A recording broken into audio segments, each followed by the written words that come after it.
¿Cómo están? Bienvenidos y bienvenidas otra vez a Futuro 360. Yo no sé si están preparados para abrir su cabeza de la forma en la que lo vamos a hacer en este capítulo. Así que para que un canapé de futuro, les vamos a contar de qué va a ir este programa con la siguiente nota. Como ustedes saben, los hongos son seres complejos con los que compartimos la tierra, distintos a cualquier otro tipo de reino. No pertenecen al reino animal, no pertenecen al reino vegetal, pertenecen al reino fungi. Algunos son unicelulares, otros se pueden extender por varios kilómetros. De hecho, el ser vivo más grande de la tierra es un hongo, ¿lo sabían? Son clave para innumerables procesos ecológicos y sin duda, si ellos no existieran, nosotros tampoco.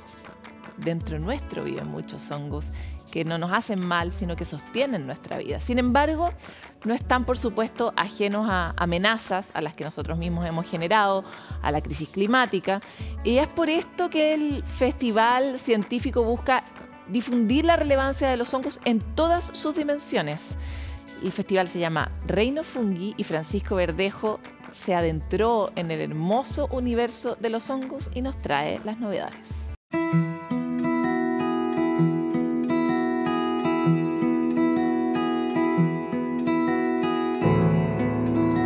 Caminando por un bosque del sur de Chile, es probable que te encuentres con este pequeño hongo creciendo por los troncos y las ramas de los árboles. Redondo y con un llamativo color, el Digüeñe se luce. Este es un hongo que solo crece en este punto del planeta y es una de las millones de especies de un reino que la ciencia no ha logrado explorar por completo hasta ahora. Crecen en ambientes húmedos y tienen todo tipo de formas, colores y sus funciones van desde lo medicinal a lo terapéutico.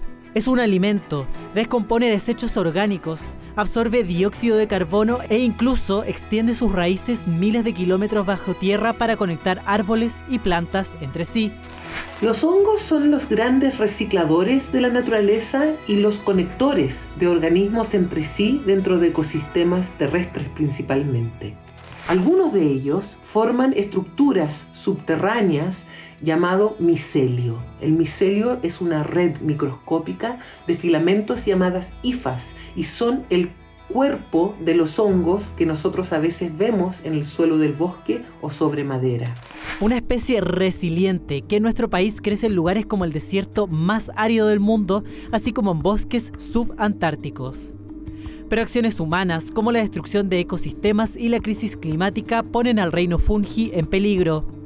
Las principales amenazas que tiene la funga en nuestro país están directamente relacionadas con la pérdida de biodiversidad asociadas a cadenas productivas, en general relacionadas a extracción y reemplazo de bosque nativo por plantaciones de pino. Y eso es una terrible pérdida de biodiversidad y de riqueza y la capacidad que tienen los hongos de anclar grandes cantidades de carbono. Los hongos, al igual que las plantas y los animales, están siendo amenazadas por el cambio climático, las sequías, ¿no es cierto?, aumento de temperaturas, por el uso de fungicidas, pesticidas, por la sobreexplotación y por otros factores. Hoy lo más importante es incluir los hongos en políticas públicas de protección de la naturaleza. Organismos sorprendentes y vitales, protagonistas del Festival Reino Fungi en Pucón. Espacio que en su segunda versión nos acercará a la funga a través del arte, la tecnología y mucho más. Es que los hongos son tan importantes para los ecosistemas y a través del arte, del diseño, de la linda visualización que tiene este festival, podemos comunicar esa importancia, podemos llegar a todas las mentes sobre el rol de los hongos para los ecosistemas. Espacios para visibilizar este tipo de contenidos son muy importantes, ya que son temáticas que no se conocen, que son novedosas respecto a los cuidados de los bosques nativos. Y en este caso lo que hacemos en el festival es traer a los especialistas locales y algunos internacionales para poder concentrar los contenidos en 3 días de festival. Charlas, salidas a terreno, una red de gastronomía e incluso una exposición de trabajos realizados por niños y niños de la zona son parte de las atracciones de este festival gratuito.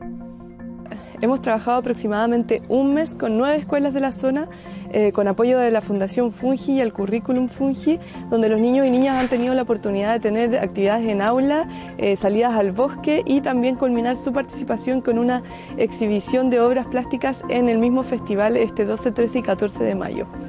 Una aproximación a un mundo que no ha sido explorado del todo, que día a día nos sorprende con sus características y que permite que la vida en nuestro hogar, la Tierra, sea posible. El universo de los hongos tiene tantas distintas aristas. Hemos visto por un lado el aporte ecosistémico invaluable. Sabemos que la vida en la Tierra no se podría sostener sin el aporte de los hongos, pero también ha habido, sobre todo en el último tiempo, un boom en distintos estudios científicos que dan cuenta de la capacidad que tienen algunos componentes de ciertos hongos para contribuir en superar traumas profundos, depresiones profundas, adicciones, estrés postraumático. Distintos de esos casos los hemos podido tocar aquí en Futuro 360. Este tema va a ser abordado también en una de las charlas que va a tener la segunda versión del Festival Reino Fungi, de los cuales nosotros somos Media Partner, un evento que va a ocurrir entre el 12 y el 14 de mayo en Pucón y que va a tener la presencia de Magdalena Sanfuentes, psiquiatra y médica de la Universidad Católica, que se ha especializado justamente en el uso terapéutico de psilocibina. Muchas gracias por estar aquí. Gracias a ti por la invitación. No sabíamos que existías. Es fantástico, un poco como los hongos, ¿no? Que no sabíamos el aporte que hacían a la humanidad y ahora vamos descubriéndolo. No sabíamos que tú existías en el ecosistema chileno. Gracias por estar en Futuro 360. Quisiera partir sabiendo cómo llegaste a trabajar con psilocibina para pacientes con necesidades como estrés o estrés profundo o trauma.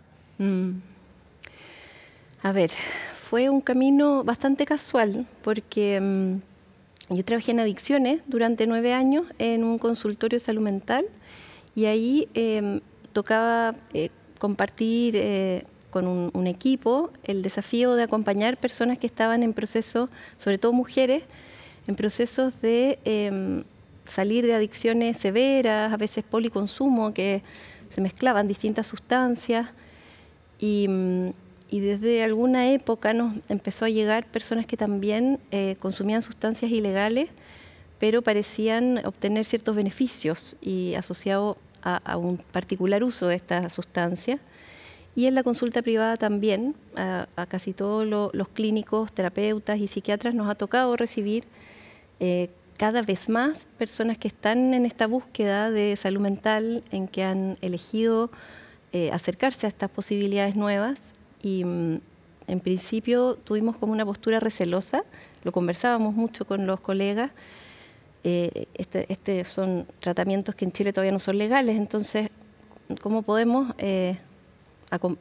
acompañar a estas personas? Y desde la reducción de daño sabemos que el pronóstico de bienestar de alguien que está tratando de sanar de alguna patología de salud mental es mejor acompañado terapéuticamente. Entonces, lo primero que nos quedó muy claro es que no podíamos abandonar a estas personas y incluso no dejar fuera este tema, hacer como, bueno, me contó que va a consumir hongos y yo no le digo nada al respecto. En el fondo se abría una ventana de riesgo también, porque sabemos que son sustancias muy potentes, neurotrópicas y de neuroplasticidad que pueden llevar a buen puerto en un proceso cuidado, controlado, terapéutico, como los que hemos visto que se están estudiando y ya practicando en otros países, pero también tienen riesgos y las personas pueden, en un contexto recreativo o no suficientemente cuidado, terminar con más problemas de los que se asomaron al final. Ya, hablemos de eso en específico, porque efectivamente hemos cubierto aquí en Futuro 360 distintos estudios que se están realizando en Estados Unidos, en Reino Unido, en varios otros lugares, tanto con psilocibina como con otros psicodélicos como el MDMA. Y justamente la FDA está evaluando, está a punto de aprobar el uso de MDMA para justamente estrés postraumático. Sí. Entonces, primero como psiquiatra, me encantaría saber cuál es tu opinión de la capacidad sanadora de este universo de drogas que por ahora son ilegales en Chile. Mira, es una promesa en el fondo. Estamos con un optimismo que tiene que ver con el uso terapéutico, con estos como marcos éticos de cuidado que tiene la medicina occidental, Desde ahí, mi opinión es que van a ser una muy buena herramienta, pero no por sí solos, no como en algunos momentos se ha planteado, como esta panacea que va a llegar a salvar a la humanidad de todos. No es la nueva pildorita en el fondo. Claro, una píldora mágica que te va a sacar, remover y poner en un lugar mágicamente de salud absoluta, porque sabemos que la salud tiene que ver con un montón de otras variables, partiendo por las determinantes sociales, de la condición de vida, lo que se llaman determinantes sociales de la salud, la calidad de vida, los estilos de vida, que las personas duerman, coman bien, estén con sus comunidades y sus redes y entornos bien vinculados, con vínculos nutritivos, que tengan conexión con su propósito de vida. Pero todo eso, incluso con los tratamientos que tenemos hoy en día disponibles, que muchas veces logramos llegar a buena mejoría para estrés postraumático, para depresión o ansiedad, adicciones también.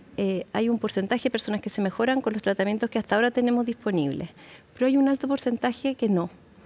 Y, por ejemplo, en estrés postraumático con el MDMA, como dices tú, siempre había entre un 30 y 40% de personas que quedaban para siempre con secuelas importantes de disfuncionalidad en su vida y esa discapacidad finalmente impacta a la sociedad, a su entorno. Es un problema mayor. Y una terapia bien guiada en un contexto clínico con estos cuidados de seguridad importantes, tiene el potencial y ya está demostrando claramente ser superior a otros tratamientos y ya llegar a mejorar a ese porcentaje que quedaba fuera de alcance de los tratamientos anteriores. Es muy bonita la promesa que está detrás de estas drogas, porque por lo que hemos podido observar e investigar aquí en el programa, algo que ofrece es una nueva ruta del cerebro, ¿no? Que de alguna manera nos saca de nosotros mismos y nos permite literalmente mirar la vida de una manera diferente. Y ahí tal vez estaría como el secreto de la sanación que traen estas drogas. ¿Cuál es para ti, en tu experiencia, la gran cosa, el cambio de paradigma que viene asociado al tratamiento con este tipo de drogas? Sí, súper buena pregunta. Yo creo que es sobre todo como desde la salud mental, como la conocíamos antes, el paradigma más tradicional tenía que ver con como entregar algo, darte algo, generar una intervención desde fuera, que la persona quedara en lugar distinto y se mejorara, pero no desde la autogestión. Y un paradigma que quiebra los psicodélicos tiene que ver con eso, porque lo que se utiliza para mejorar no es la magia de la sustancia, sino los recursos de la propia persona que tiene para mejorar su propia capacidad de entrar, por ejemplo, en estos estados de dosis alta de psicodélicos durante una sesión protegida, entrar a explorar su conciencia, encontrar sus nuevas verdades o cositas que ha olvidado, y esa espacios de sanación conexión, y son unas sensaciones muy, lo que han llamado una cualidad noética, de mucha certeza. Las personas se sienten reconectadas, por ejemplo, consigo mismas o con el entorno, con su comunidad, con la naturaleza, y eso queda grabado de una manera muy potente, como un insight. Esto que planteas de que queda grabado, de acuerdo a algunos estudios que he visto de psilocibina y de MDMA, como que los resultados o los hallazgos que una persona ve en una terapia perduran hasta un año. Hay registros en laboratorio de que la gente dice recordar esa experiencia como una experiencia vivida, como imborrable, mucho tiempo después. ¿En qué se diferencia eso respecto de, por ejemplo, tomar una pastilla? Claro, los antidepresivos.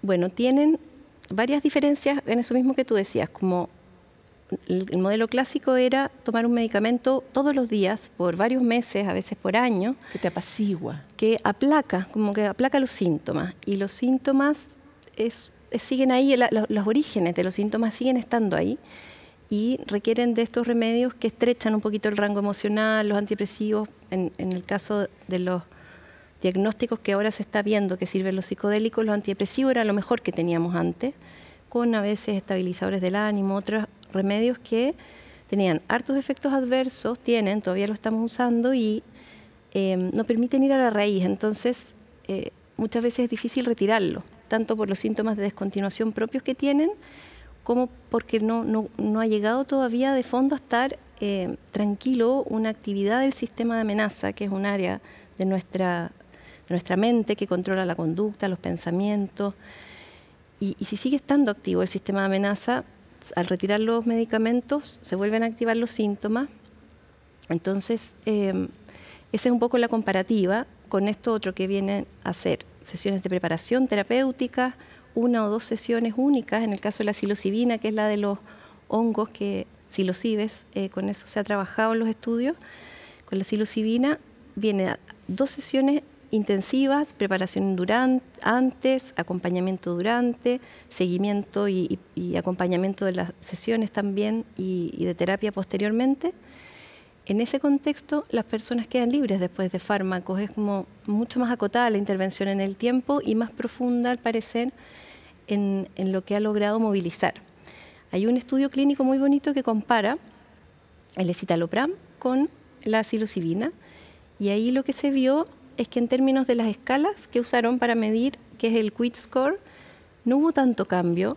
La verdad es que el grupo era pequeño, entonces no permitió haber una significancia estadística, a pesar de que sí hubo un mayor porcentaje de mejoría en las personas que tomaron psilocibina, no hubo tanta diferencia, pero las medidas de bienestar subjetivo sí mejoraron. La gente subjetivamente... ¿Cuáles son esas? Cómo se sienten respecto a la vida, si sienten que han podido florecer, conectar con su entorno, que no son directamente de la escala clínica que se usa como para la medición estadística, pero las personas tenían una calidad de vida mejor, reportaban una calidad de vida mejor cuando habían accedido a este tratamiento con psilocibina que después de los mismos meses con escitalopram. Eso es muy lindo y es algo que también releva un libro que es un bestseller en Estados Unidos, escrito por Michael Pollan, que él recoge varios de esos estudios y cuenta cosas. Y llama la atención que lo que los pacientes dicen obtener es más de lo que van a buscar. O sea, por ejemplo, que salen con una sensibilidad enorme respecto de los otros seres vivos, o de la naturaleza, o de la sensación de felicidad y algo tan sublime y sutil como la alegría de vivir, ¿no? Una cosa que difícil de medir efectivamente en una escala clínica, pero pucha que nos gustaría andar con alegría de vivir por la calle, ¿no? En estas otras cosas como más subjetivas y en tu experiencia con pacientes aquí en Chile, ¿qué has podido recabar? Súper bonito ese tema. No sabemos muy bien cómo ocurre, pero pasa que eso que tú describes tal cual, que las personas se sienten más ligeras, como con menos cargas, al haber hecho estas nuevas interpretaciones de su historia, de su biografía, que eso es lo que se revisa durante una sesión, y lo revisan espontáneamente, no es que el terapeuta guíe.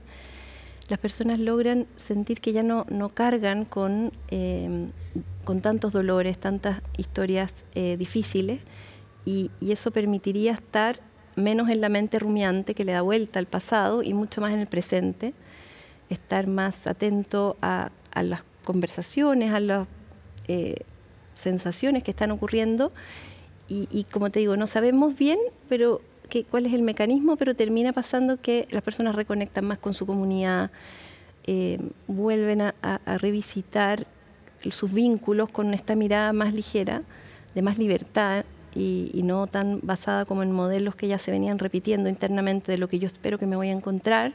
Eso es lo que me termino encontrando. Nuestra mente es muy predictiva y tiende a anticipar lo que me voy a encontrar, y así vemos todo el día personas y situaciones sin verlas realmente. Oye, me parece súper interesante hablar de ese otro grupo de personas, porque los humanos, bueno, somos tan diversos, y muchas de las personas que se deprimen sufren explícitamente, habitan esta mente rumiante, ¿verdad? Y se torturan. Pero existe otro tipo de persona con protecciones más narcisistas, que tienden a no rumiar tanto o a decir que no rumian tanto. Yo no sé, la verdad no sé, evidentemente no soy especialista como tú. Y esas personas tienden mucho más a evadir, pero tampoco son felices. Esas personas también son hackeadas por la psilocibina como las primeras personas, tal vez no en la incapacidad de seguir rumiando, sino tal vez en que ahora empiezan a sentir, no sé, No sé si fui clara en la pregunta. Básicamente, ¿se pasar? puede hackear a un evasivo con psilocibina? Mira, puesto así, desde fuera, como alguien, imagínate que no se entera que le dan una sustancia, eso es súper peligroso porque... No digo que no se entere. Claro, digo que alguien va a la terapia, pero sabe que tiene un problema porque no siente suficiente, por ejemplo. Sí, y ahí hay todo un trabajo previo que tiene que ver con, ojalá, entrenar, que cada persona entrene una habilidad de observar su propia mente, como asomarse a eso que normalmente no se asoma, a sus emociones, a sus pensamientos, tomar cierta distancia, cierta perspectiva, que es lo que se trabaja en el mindfulness, por ejemplo. Claro, pero los evasivos generalmente no tienden a hacer esos ejercicios. Les cuesta mucho llegar a ese lugar. Entonces, en el fondo es como si esto también podría ser una terapia para ellos. Sí, la verdad es que no se han hecho filtros de personalidad de ese tipo, entonces entran a los estudios personas que más bien se observa que vienen con ciertos rasgos como de no querer profundizar, por ejemplo, en sus propias emociones o pensamientos. Y ocurre que hay una cualidad de perspectiva que se abre en estas terapias que permite muchas veces que la persona finalmente se tenga que asomar, como que no hay vuelta atrás, es la emoción y la perspectiva nueva en que estás entrando, pero que es de ti mismo, no es que sea una alucinación externa, sino que la persona está como obligada en ese contexto a conectar consigo misma, y ahí es muy importante que haya una buena explicación anterior para que sea una elección muy voluntaria. La persona dice, sí, elijo asomarme a esto que es distinto a todo lo que he hecho el resto de mi vida, que es irme a enfrentar a la emoción con toda la intensidad que se quiera presentar y a tener la fortaleza y confiando en un equipo que lo acompaña para atravesar esto y salir enriquecido en el fondo. Y ahí también la experiencia de bienestar. Puede haber en las sesiones unas experiencias de catarsis o de liberación emocional difícil. Al final, digo. Al final sí. Claro, es importante catalogar, a veces se habla de los malos viajes, pero en realidad un viaje desafiante en un contexto terapéutico tiende a finalmente tener un resultado positivo. La persona termina con una nueva visión de sí misma, reconectada a partes de sí mismo que no conectaba previamente. Y eso, bueno, como te digo, tiene mucho que ver con los elementos de contexto, de seguridad, de acompañamiento terapéutico. Muy brevemente, porque ya debería haber terminado hace rato, pero no puedo cortar esta entrevista. Entonces, muy brevemente, ¿cuáles son esos elementos de contexto y de protección? Simplemente para decir, esto no es cosa de llegar y tomar ni hongos ni MDMA, sino cómo, con quién, cuándo, cuántas veces, en términos generales. Mira, están en estudio esos márgenes de cuidado, pero es básicamente el setting médico habitual de beneficencia, ¿una terapia? No maleficencia, eso es como el código ético, autonomía y justicia, que a eso tú le sumas elementos de seguridad extra y de vulnerabilidad. Una persona puede querer pararse y volver a su casa en la mitad de una sesión que no está en condiciones de cuidarse a sí misma. Entonces tiene que haber un acompañamiento por profesionales expertos que conozcan muy bien el trabajo con esa medicina y un timing adecuado, no apurar nunca a una persona. Me contactan pacientes, me dicen, me llamaron de un retiro que va a partir en una semana y quieren, y en realidad esto requiere como una preparación, no puede ser algo hecho a la ligera.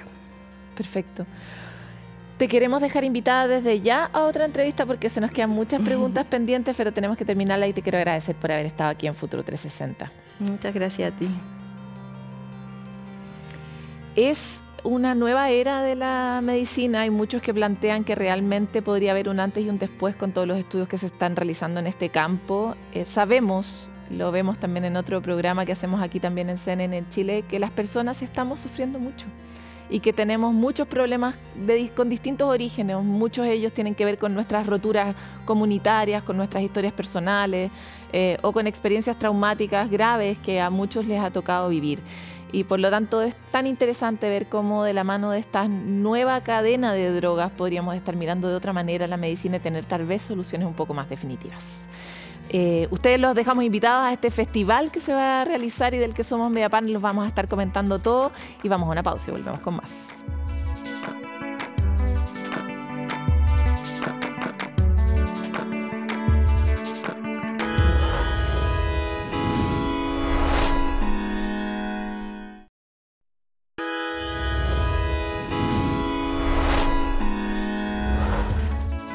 Bueno, y ahora vamos a revisar una aventura inédita que ocurre en Chile. 14 investigadores decidieron explorar la ladera Ojos del Salado en la región de Atacama para poder recolectar datos que buscan conocer los efectos de la crisis climática en esa zona tan aislada del país.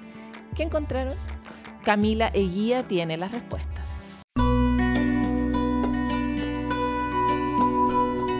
El agua parece unirse con el cielo frente a los pies del volcán activo más alto del mundo. Es el Nevado Ojos del Salado, un macizo que registra 6.893 metros de altura, siendo uno de los puntos de mayor altitud en la región de Atacama. Una belleza natural única para un ecosistema no exento a la crisis climática. A bordo de kayaks, investigadores y científicos chilenos se propusieron explorar sus impactos en el volcán, llegando hasta los 6.500 metros de este.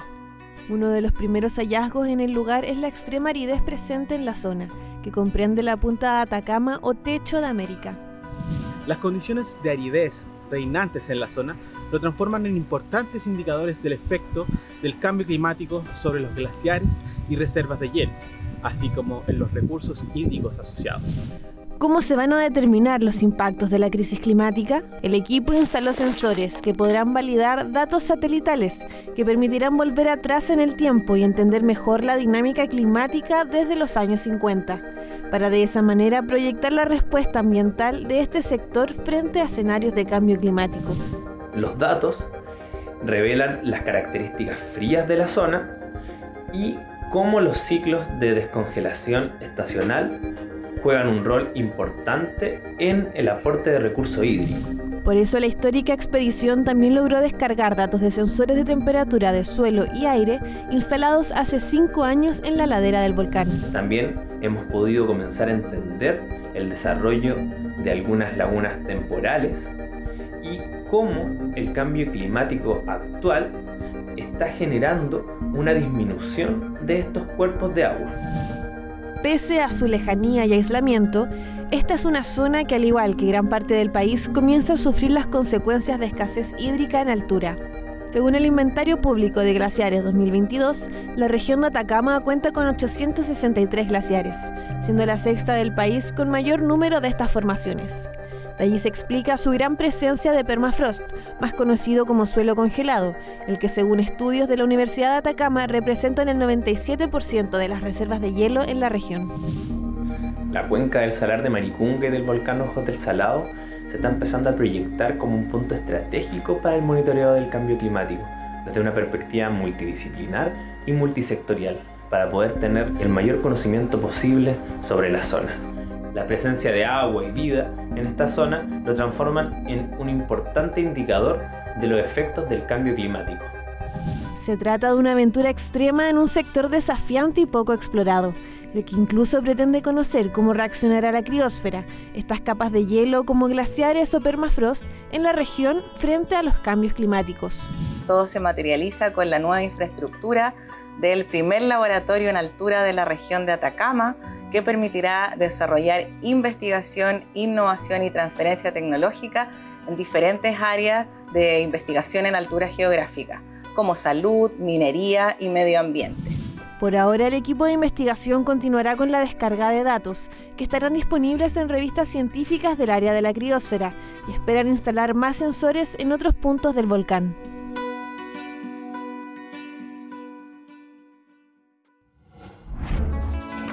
Llega el momento de los breves de Futuro 360 en este capítulo que ha estado apasionante y queremos que así siga siendo y por eso tenemos todas estas nuevas informaciones. Científicos de la Universidad de Edimburgo, Escocia, lograron desarrollar piel electrónica inteligente para que efectivamente los robots del futuro puedan sentir cosas como lo hacemos nosotros y compartir de alguna manera la experiencia de los seres humanos.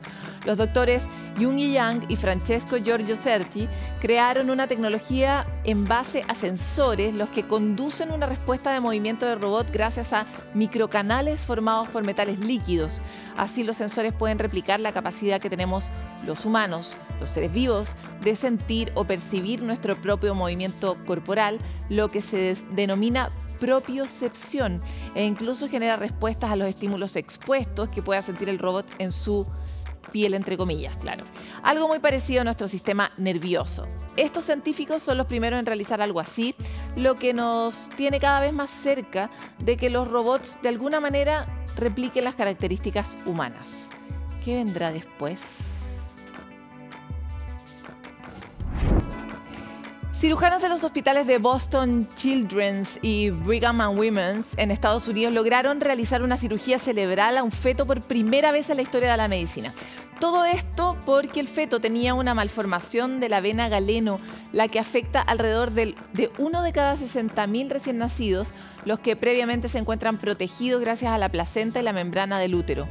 Es una anomalía vascular en el cerebro que logra que la sangre fluya muy rápido, tan rápido que llega a ser peligroso después de que nace el niño, lo que puede provocar insuficiencia cardíaca y daño cerebral.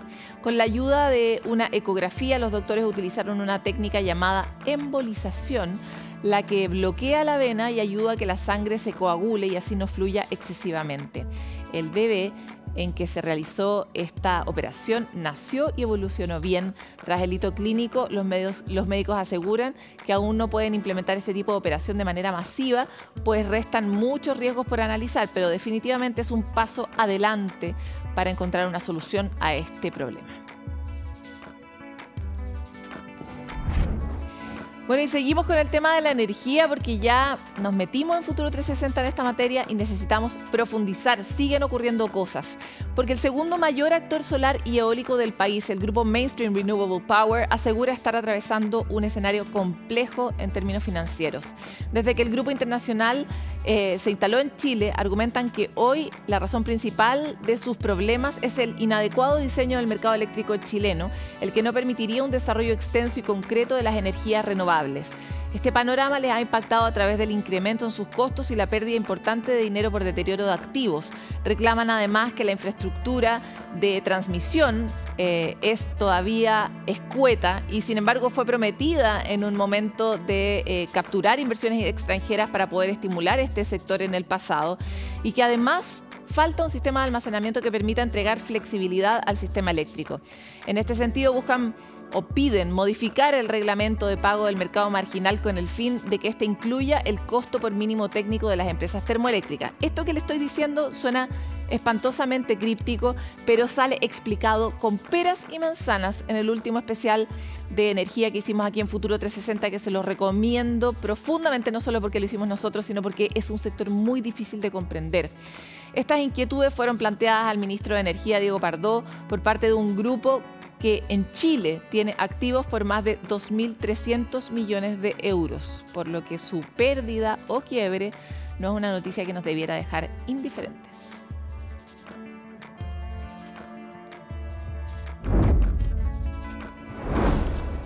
Nosotros nos vamos a una pausa en Futuro 360 y volvemos con más.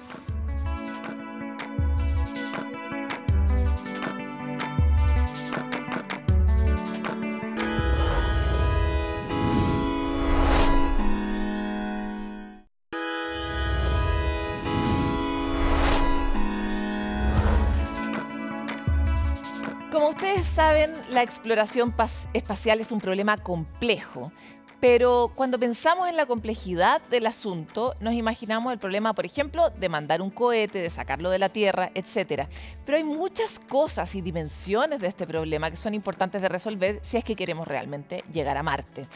Ahí existen distintas líneas. Una de ellas es tratar de explorar los ambientes terrestres que son más extremos, simular aquí en la Tierra las posibilidades que tenemos para después poder replicarlas en el espacio y tratar de sobrevivir, ¿no? Tenemos recursos limitados en esas zonas y por lo mismo los lugares de la Tierra que tienen condiciones similares son verdaderos laboratorios para poder lograr esta misión extrema que nos hemos propuesto los humanos, que es llegar a la Luna y a Marte. Para hablar de estos temas es que hoy día estamos con Jaden Hastings, científica expedicionaria que ha explorado in situ lugares extremos como la Antártica, desiertos e incluso los túneles de lava. Jaden, muchas gracias por estar con nosotros en Futuro 360. Hola, muchas gracias por recibirme. Es todo un placer. Hola, Paloma. Estamos muy interesados en tu experiencia porque estudiaste ambientes extremos.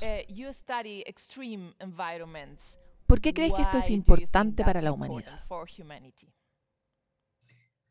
Bueno, nos hemos hecho muy buenos en construir ciudades que nos protejan demasiado bien. Hemos sido tan exitosos que nuestra expectativa de vida ha aumentado. Hemos envejecido y no sufrimos de tantas enfermedades. Y eso sucede porque somos muy exitosos en crear nuestro ambiente. Entonces, ser tan buenos en moldear nuestro entorno significa que tenemos la capacidad de controlar las alteraciones extremas del clima. Con la crisis climática nos hemos dado cuenta que las condiciones extremas han cambiado, creando nuevos problemas para este ambiente que creamos.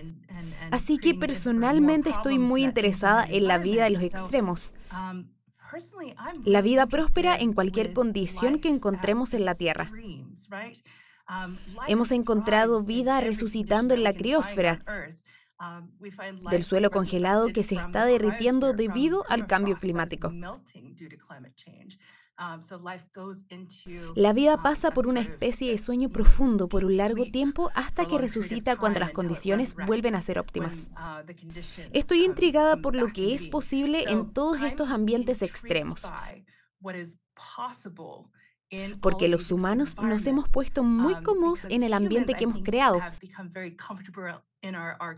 Así que amo ir a conocer estos extremófilos en su propio hábitat.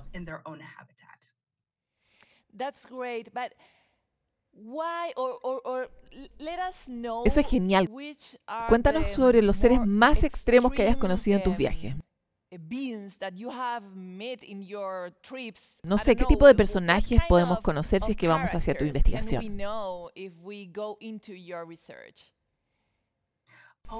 Oh Dios, hay tantos muy emocionantes. Hay organismos que aman vivir en ambientes altos en radiación. Ellos realmente prosperan en condiciones donde nosotros moriríamos muy rápido. ¿Pero dónde los estudias? ¿En Chernobyl? No sé. Sí, de hecho, una de mis colegas estudió algunos organismos que están en Chernobyl. Puedes incluso encontrarlos en robots que estén lo más limpio posible para enviar una sonda a otro planeta. Y aún así encontrarás organismos que siguen viviendo en esos aparatos, aunque los limpiemos de la manera más intensa posible. Estamos encontrando señales de vida, ya sea que exista anteriormente en Marte, y signos de vida que es prebiótica. Así que es un indicador de vida que pudo estar antes o que estuvo en partes. Podemos ir al fondo de la Antártica y aún así encontrar vida en estos lagos subglaciales que están muy en lo profundo. Unos 500 metros hacia abajo, en un lago que está debajo de hielo muy grueso.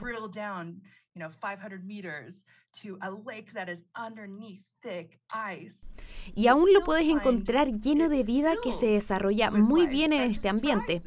Es extraordinario. Y puedes ir a lo profundo del desierto, lugares donde pensarías que el agua es muy importante, y lo es. Pero aún encontrarás organismos que viven en la arena. Es extraordinario lo resiliente que la vida puede ser. Y eso me emociona para explorar el resto del universo.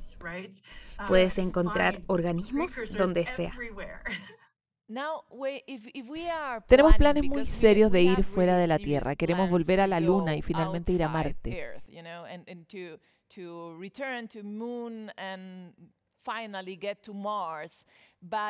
Aunque se ve como un viaje terrible, yo no sé por qué la gente quiere ir allá.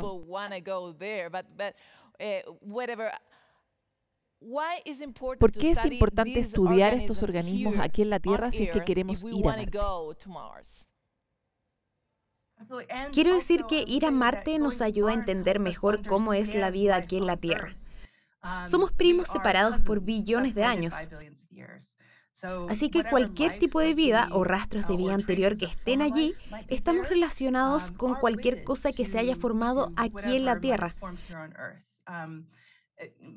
Quizás no directamente, o quizás sí, no lo sabemos.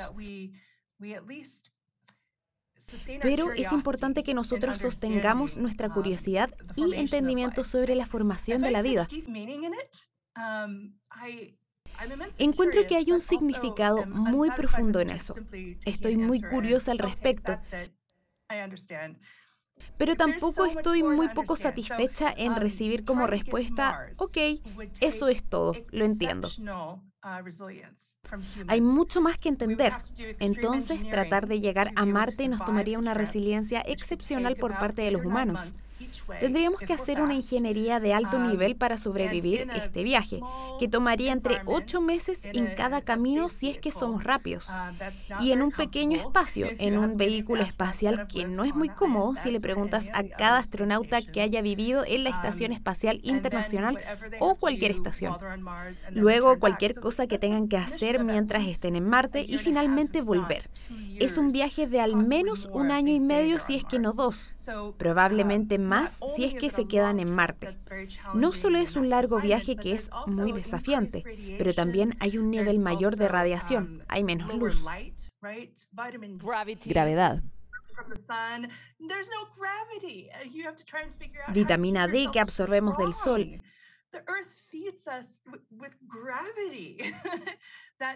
No hay gravedad, tienes que averiguar cómo mantenerte fuerte. La Tierra nos entrega la gravedad y es esa gravedad la que nos ayuda a mantenernos fuertes. Hay mucho que nos falta desarrollar y hacernos lo suficientemente fuertes para poder sobrevivir un viaje tan largo. Pero wow. Qué buen resultado sería ver Marte y yo estaría demasiado emocionada, absolutamente emocionada de ir y verlo. Te haré señas, Paloma. Yo realmente prefiero verlo desde mi casa, no me gustaría ir. Sería genial. Quiero saber si es que crees que finalmente al estudiar ese tipo de posibilidades como ir a Marte, tratar de entender cómo sobrevivir ahí, finalmente nos ayuda a enfrentar la crisis climática. Oh, Dios, sí. Casi todos los que han superado las líneas de Kármán, que es una línea arbitraria, pero que ha sido establecida como el límite entre Tierra y el espacio. Cualquier persona que ha cruzado esa línea habla sobre el efecto perspectiva. Y es una experiencia muy potente por lo que he escuchado. Eso de darse cuenta de lo frágil que es la Tierra. Una cosa es la oportunidad de ver la Tierra desde fuera, de entender el regalo que nos han dado de tener este planeta. Porque más allá de la Tierra, eso es todo. No tenemos otro hogar. A menos que queramos hacer un trabajo muy serio. Supongo que lo otro que podemos hacer es viajar a otras partes del sistema solar para entender cómo las condiciones planetarias evolucionan. Venus y Marte son nuestros primos, como dije antes, están cerca, tienen más o menos el mismo tamaño, pero tienen distintas magnetosferas, distintas atmósferas, hay distintas condiciones. Nos ayuda a entender algunas de las dinámicas que nos ayudan a entender de nuestro ambiente. Y más allá de eso, por supuesto que amo la vida extrema y siempre espero encontrarme con algo que dé un indicio de algún tipo de vida, algún resto de vida, otro pasado o un potencial futuro. Hay demasiado que podemos aprender por medio de la exploración, sean lugares distantes de nuestra Tierra a los que no les hemos prestado la suficiente atención como la Antártica, que es un continente extraordinario, donde Chile está bien equipado para explorarlo. Así que animo a los jóvenes chilenos y chilenas a ir y explorar este continente que está tan cerca suyo y es tan bello. Sí, es un lugar increíble. Dios santo, sí. Hay demasiadas cosas para explorar en Chile. Por favor, háganlo. Tienen un increíble país. Eres una experta en ambientes extremos y tú conoces organismos extremos. Si pudieras llevar a algunos contigo a Marte, ya que me dices que irás,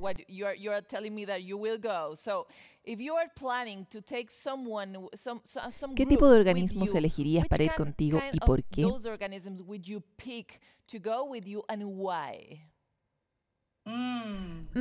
Esa es una buena pregunta. Oh Dios, realmente me pusiste una difícil. ¿Sabes qué? Realmente me gusta el queso, así que elegiría un organismo que me ayude a crear queso, el cultivo necesario para hacer queso. Así puedo hacer comida en Marte. Realmente me gustan los organismos que son muy fuertes en ambientes radioactivos y estoy intrigada por la industria de la biotecnología y ahora tenemos la capacidad de crear organismos. Así que podemos aprender de estos extremófilos y saber qué cosa, materialmente hablando, los hace más fuertes. Quizás es un tipo de proteína que está en las células de este organismo que lo hace más fuerte. Entonces quizás puedo crear un nuevo tipo de organismo extremo que puede llevar conmigo en este viaje a Marte. Así que yo diría que la posibilidad de crear nuevos extremófilos que puedan acompañarme. Es un muy buen plan, deberías comenzar a hacerlo. No tenemos más tiempo, pero tú eres una persona que está muy preocupada por la diversidad de los equipos que están liderando el proceso de llevarnos al espacio. Cuéntanos por qué.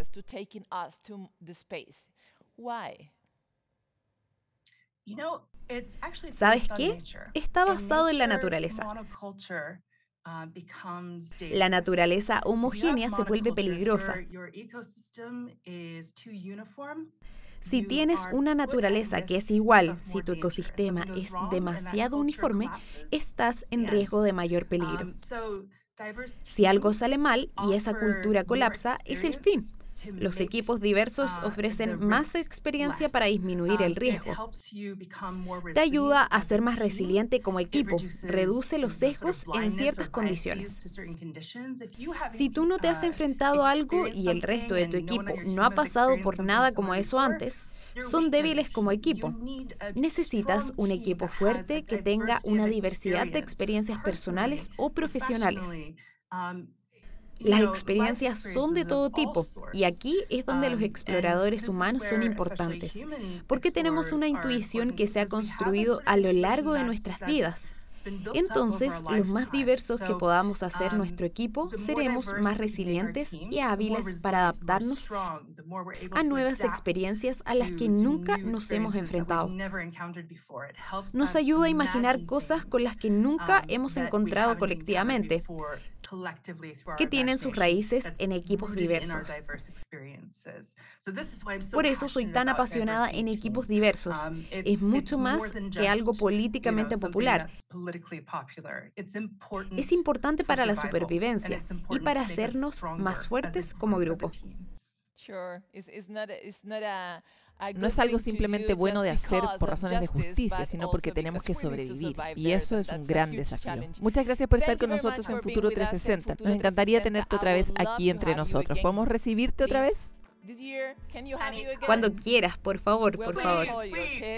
Vamos a llamarte entonces. Esperamos tenerte en Chile. Nos vemos. Gracias, gracias. Hasta aquí llega este fantástico programa de Futuro 360. Los dejamos invitados a revisar todas las cosas que hemos citado acá. Por un lado, estar atentos de la programación del Festival Reino Fungi que va a ocurrir en los días venideros y que ustedes, si están cerca de esa zona, pueden disfrutar profundamente en contacto con la naturaleza, algo que sabemos que nos sana, que nos alegra y que nos inspira a los seres humanos. Pero también los volvemos a invitar a ver los especiales de energía de Futuro 360 que han permitido visibilizar un universo que es muy complejo para los ciudadanos y ciudadanas y para que seamos parte de la discusión de energética de Chile, que pretende ser el líder de la energía renovable en Latinoamérica. Esto y tanto más. Revísenlo en nuestros capítulos pasados y encuéntrese como siempre con nosotros en el futuro, que es donde siempre pretendemos estar en Futuro 360. Nos vemos.